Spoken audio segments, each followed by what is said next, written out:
One of the most important stages in an election is the counting of votes. Part of that is processing the ballots at the polling place before they're delivered to the tally room on election night for counting. I'm standing with Henry B. Stanton, one of the county's most experienced inspectors. Thanks for your time, Henry. Henry. Oh, you're very welcome. Henry has agreed to take us through the correct procedure for processing ballots in the polling place once the polls are closed. So, Henry, where do we begin? Well, I've set up a demonstration table right here, and I'm going to show you how it works, so let's get busy. Okay. Henry, before we begin, could you tell us what's the most common mistake poll workers make when processing the ballots? I'm glad you asked me that, because there is one problem that we see quite a bit, the write-in portion. It's very important to check each ballot before tearing off the write-in portion. If it's a damaged ballot or a write-in ballot, you must leave the write-in portion attached. If they're removed, it's quite a problem. So leave the write-in portion attached if it's a damaged ballot or a write-in ballot. So, Henry, what's the first step in processing ballots in the polling place? The first step is the white box. I call it the graveyard because that's where all the dead ballots go. Before you open the ballot box, you must first place all the unused and voided ballots inside the white box. You then take the white box seal and carefully seal the white box. Do you know why you do that? Because... Let me explain. Under no circumstances, and I repeat, no circumstances, do you want your voted ballots mixed up with your voided or unused ballots. So seal those voided and unused ballots inside the white box. So, Henry, once you've sealed the unused and voided ballots in the white box, you can open the ballot box? Precisely.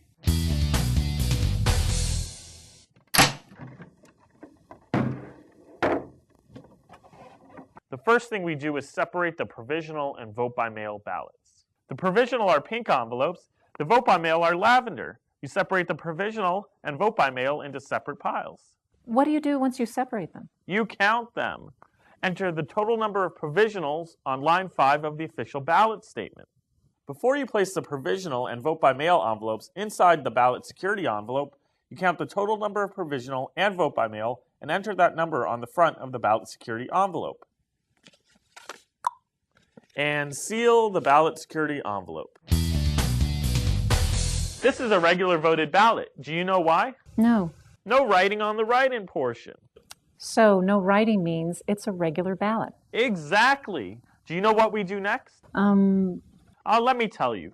You tear off the write-in portion. So you tear off the write-in sections on all regular ballots. Precisely. The ballot goes in the regular voted pile. The detached write-in portion goes in another pile. You do that with all regular ballots. So tear it off. Ballot in one pile, detached write-in portion in another. It's pretty straightforward. It's all pretty simple. Okay, Henry, so we've sealed the unused and voided ballots in the white box. Correct. And we've sealed the provisional and vote-by-mail envelopes in the ballot security envelope. Correct again. So now we can begin inspecting the regular ballots. Almost, but not quite. First, we count all the ballots and enter the total number on line 4 of the official ballot statement. If there are any audio ballots, write the precinct number on back and enter the total number on line 7. Total number of ballots on line 4, total number of audio ballots on line 7. Right. Looks like a regular ballot, doesn't it? Right. But it's not. It's a write-in. You must check for any writing on the write-in portion of all voted ballots. If there's any writing at all, fold it over and place it in a write-in pile. Do you remember what is really important about this? We talked about it at the beginning. You don't... Oh. Do not, under any circumstances, remove the write-in portion from a write-in ballot. Never tear off the write-in section of a write-in ballot. Never, ever. But what if someone writes a joke name or something you can't read? Do you still count it as a write-in ballot? Good question. Very good question. And here's the answer. If you find someone's written a joke name like Mickey Mouse, or another name, or if you can't even read what's written, it makes no difference. You treat them all like write-in ballots. Rule of thumb. A write-in ballot is any writing whatsoever on the write-in portion.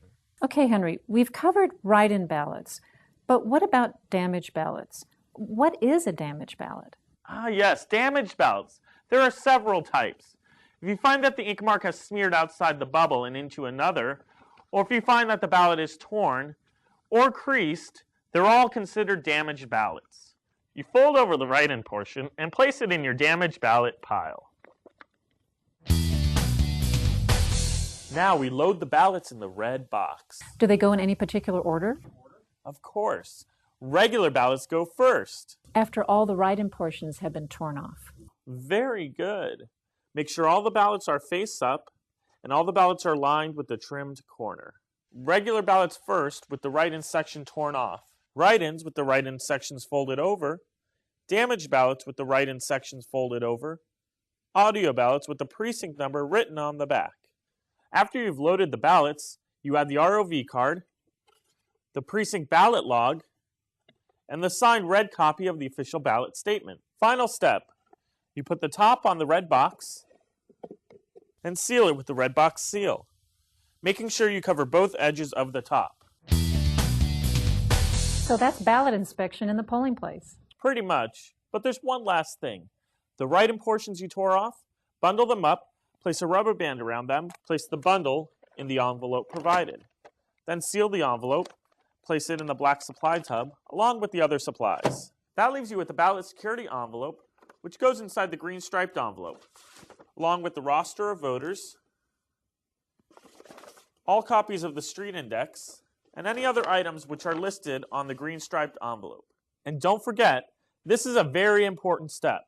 The green striped envelope is returned to the check-in center along with the red box. Do not put the green striped envelope or the red box inside the black supply tub. And that's ballot inspection in the polling place? That's ballot inspection at the polling place. Pretty simple, really. Henry, do you have any special points you'd like to make? 2 points. Point number 1. Never remove the top from a damaged or write-in ballot. Point number 2. Always remove the top from a regularly voted ballot.